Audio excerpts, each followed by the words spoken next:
שלום לכולם וברוכים הבאים לסיכום חיזוי סדרות נתונים בזמן באמצעות שיטות פשוטות ומהירות. בתיאור למטה של הסרטון אני אשים בעצם את הקובץ אקסל שאתם רואים בעצם שזה מייצג את כל ארבעת הדוגמאות שהצגתי. תוכלו לתרגל. אוקיי, אז הדוגמה מספר 1 זה בעצם מייצג תבנית יציבה לאורך כל הסדרה. נעשה פה שימוש בשלוש שיטות ובעזרת הממוצע של שלושתם אז יתקבל הכי טוב השיטה של הממוצע של כל הנתונים, וזה בעצם הערך שבו השתמשתי במנת להשלים גם את הגרף. לשיטות פשוטות, מהירות, וזה המטרה, כמה שיותר מהר, עם דיוק יחסית טוב. דוגמה מספר 2, תבנית מגמתית לאורך כל הסדרה.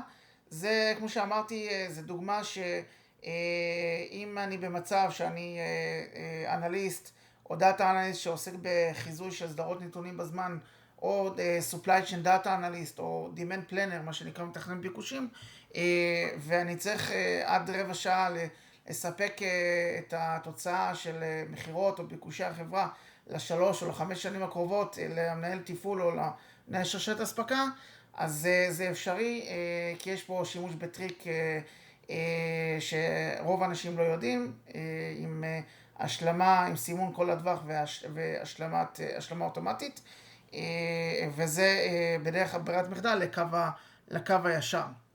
לכן זה מתאים למצב הזה. הדוגמה מספר 3 זה בעצם תבנית עונתית, אבל שהיא יציבה, כלומר אין לה מגמה לאורך הזמן, ובעצם יש פה תצוגה נוחה של חישובים של מקדמי עונתיות וחישוב של התחזית לשנה החמישית, והכל בהסתמכות על הממוצע הכללי, שזה שיטה גם פשוטה, אבל יש לה גם דיוק יחסית די טוב ולוקחת מעט מאוד זמן.